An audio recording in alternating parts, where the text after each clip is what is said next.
In nomine Patris et Filii et Spiritus Sancti. Amen. Shalom. Alhem. Magandang umaga sa ating lahat, sa anumang panig ng buong mundo. Mga nakikinig at nanonood ngayon, atin naman pakinggan ang mabuting balita ng Panginoon ayon kay San Mateo. Glory to you, Lord Jesus Christ. Noong panahong iyon, sinabi ni Jesus sa kanyang mga apostol, walang alagad na higit kaysa kanyang guro, at walang aliping higit sa kanyang Panginoon. Masiyahan ang mga alagad na matulad sa kanyang guro, at ang alipin na matulad sa kanyang Panginoon. Kung ang puno ng sambahayan ay tinawag nilang Beelzebul, lalo na nilang aalimurahin ang kanyang mga kasambahay. Kaya huwag kayong matakot sa kanila. Walang natatago na di malalantad o malilihim na di mabubunyag. Ang sinasabi ko sa inyo sa dilim, ulitin ninyo sa liwanag. At ang ibinulong sa inyo ay iyong ipagsigawan. Huwag ninyong katakutan ang pumatay ng katawan, ngunit hindi nakapapatay ng kaluluwa. Sa halip, ang katakutan ninyo'y ang nakapapatay ng kaluluwa at katawan sa impyerno. Hindi ba ipinagbibili ang maya ng 2 pera? Gayunman, kahit isa sa kanila hindi nahuhulog sa lupa kung hindi kalooban ng iyong Ama. Maging ang buhok ninyo'y bilang na ang lahat. Kaya huwag kayong matakot, higit kayong mahalaga kaysa libu-libong maya. Ang sinumang kumilala sa akin sa harapan ng mga tao, ay kikilalanin ko rin naman sa harapan ng aking Amang nasa langit. Ngunit ang magtatwa sa akin sa harapan ng mga tao, ay itatatwa ko rin naman sa harapan ng aking Amang nasa langit. Ang mabuting balita ng Panginoon. Praise to you, Lord Jesus Christ. Pagnilayan natin bilang mga Romano Katoliko sa unang pagbasa sa Genesis, paggunita sa mahal na Birheng Maria tuwing Sabado. Sa mabuting balita ngayon, pinaalalahanan tayo ni Jesus na huwag matakot. Bilang kanyang mga alagad, hindi tayo mas mataas kaysa sa kanya. Kung si Kristo ay inalipusta at tinawag na Beelzebul, hindi katakatakang tayo man ay makararanas ng pag-uusig. Ngunit sa kabila ng mga ito, sinabi ni Jesus, huwag kayong matakot. Ang ating takot ay dapat hindi sa mga makakasira ng katawan, kundi sa makakasira ng ating kaluluwa. Ang kasalanan, ang pagkakalayo sa Diyos, at ang pagtanggi sa kanyang katotohanan. Sa Genesis, makikita natin ang kwento ni Jose na nagpatawad sa kanyang mga kapatid sa kabila ng kanilang pagtataksil. Isa itong paalala na sa gitna ng takot at kaguluhan, ang biyaya ng Diyos ay nangingibabaw. Ang pagpapatawad ay bunga ng matatag na pananampalataya.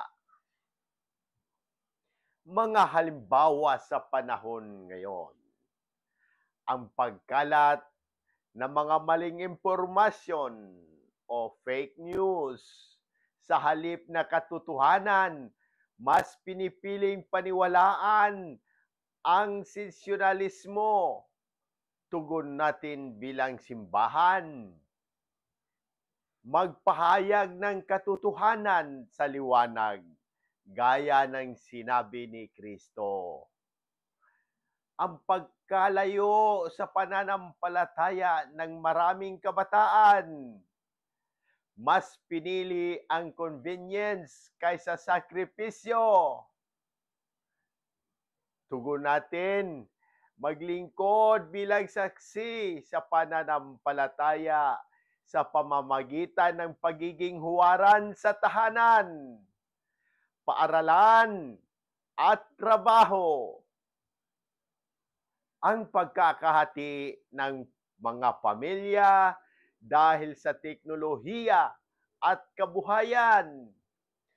Tugon natin, isabuhay ang pagkakaisa sa pamamagitan ng panalangin, sakripisyo, at pagkakalinga sa isa't isa. Ang pagkaunti ng mga pari at bukasyon sa simbahan.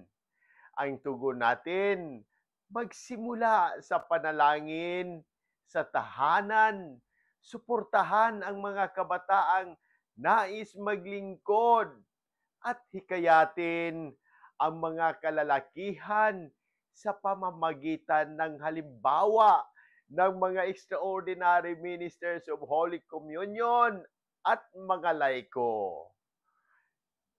Manalangin tayo. Aming Amang makapangyarihan, sa tulong ng Inang Maria, aming ina ng kagalingan, inilalapit namin sa iyo ang aming mga kapatid na may karamdaman. Ang aming obispo Jose Bantolo, sina Padre Vicente Gomez, Boy Bautista, Cesar Laurio, at Nathaniel Cañares, si Raymond Lawrence, Faith, April May Sardual, at ang buong sangkatauhan na dumaranas ng sakit sa katawan, sa isip, at kaluluwa. Hilumin mo sila, O Panginoon, at bigyan ng kapanatagan at pag-asa ang kanilang pamilya.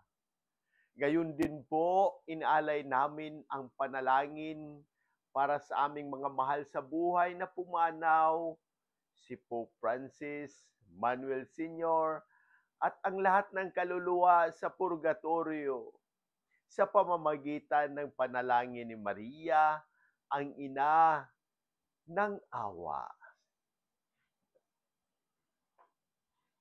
Naway, tanggapin mo sila sa iyong kaharian.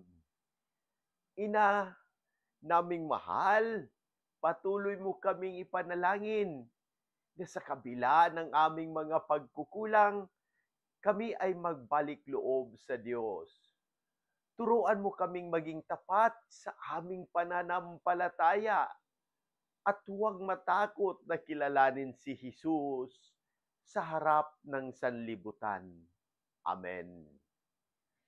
Ang ating mga referensya ay nagmula sa Catechism of the Catholic Church, katapangan bilang birtud ng Kristiyano, pagiging saksi sa katotohanan, doktrina tungkol sa purgatorio, Evangelii Gaudium ni Pope Francis, tawag sa bagong ebanghelisasyon, Lumen Gentium ng Vatican II, papel ng mga laiko sa simbahan. Sa muli, hinihikayat ko ang lahat, Katoliko man o hindi, na magtanong at pagnilayan ang mensahe ng Ebanghilyong ito. Kung may mga katanungan kayo tungkol sa pananampalataya, ang ating simbahan, o anumang aspeto ng ating buhay, bukas ang aking puso na sagutin ang mga ito. Bukas at pagnilayan natin at pahalaga ng habag at pag-ibig ng Diyos na pinahayag ni Jesus sa Ebanghilyong ito. Sa pamamagitan ng ating mga dalangin at salita, maging daluyan tayo ng habag at pagmamahal ng Diyos sa lahat ng tao. Amen. In nomine Patris et Filii et Spiritus Sancti. Amen. God bless!